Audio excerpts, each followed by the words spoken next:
सब कहूँ सुखद राम अभिषेकु मंगल मोद मूल मगेकु कई विधियावत चलहि रघुराऊ कयहु समुझ सोई करही उपाऊ सब सादर सुनि मुनि वर मानी नय परमारथ स्वारथ सानी उतरन आव लोग भय भोरे तब सिरुनाई भरत कर जोरे भानु बहंस भय भूप घनेरे अधिक एक ते एक बड़ेरे जन्म हेतु सब कह पितु माता करम सुभा सब देहि विधाता गली दुख सजई सकल कल्याणा अस असीस राउरी जग जाना सो गोसाई विधि गति जेहि छेकी सकई कोटारी टेक जो टेकी बूझिए मोहि उपाय अब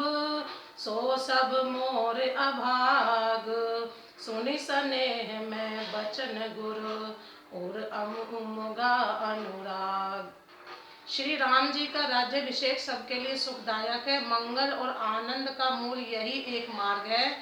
अब श्री रघुनाथ जी अयोध्या किस प्रकार चले विचार कर को वही उपाय किया जाए। मुनि श्रेष्ठ वशिष्ठ जी की नीति परमार्थ और स्वार्थ लौकिक हित में सनी हुई वाणी सबने आदर पूर्वक सुनी, पर किसी को कोई उत्तर नहीं आता। सब लोग भोले विचार शक्ति से रहित हो गए। तब भरत जी ने सिर नवाकर हाथ जोड़े और कहा, सूर्य वंश में एक से एक अधिक बड़े बहुत से राजा हो गए हैं। सभी के जन्म के कारण माता पिता होते और शुभ अशुभ कर्मों का फल विधाता देते हैं। आपकी आशीष ही एक ऐसी है जो दुखों का दमन करके समस्त कल्याणों को सच देती है। यह जगत जानता है कि स्वामी आप वही हैं जिन्होंने विधा की गति विधान को भी रोक दिया। आपने जो टेक दी, जो निश्चय कर दिया, उसे कौन टाल सकता है। अब आप मुझसे उपाय पूछते हैं, यह सब मेरा अभाग्य है। भरत जी के प्रेम में वचनों को सुनकर गुरु जी के हृदय में प्रेम उमड़ आया। तात बात फुरी राम कृपाही, राम विमुख सिद्धि सपने हुनाही। सक चहु तात कहत एक बाता, अरद तजई सुध सरबस जाता। तुम कानन गवनऊ दो भाई, फेरिय लखन सिय रघुराई। सुनि सुबचन हर्षे दो भ्राता, भे प्रमोद परिपूरन गाता। मन प्रसन्न तन तेज विराजा, जनु जिय राहु राम भय राजा। बहुत लाभ लोभन लघु हानि, सम दुख सुख सब रोवहि रानी। कयहि भरत मुनि कहा सुकीने, पल जग जीवन अभिमत दीने। कानन करहु जन्म भरि बासु, एहि ते अधिक न मोर सुपासु।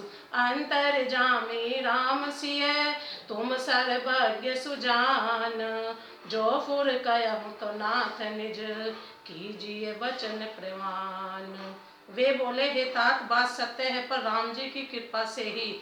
राम विमुख को तो स्वप्न में भी सिद्धि नहीं मिलती। हे तात, मैं एक बात कहने में सकुचाता हूँ।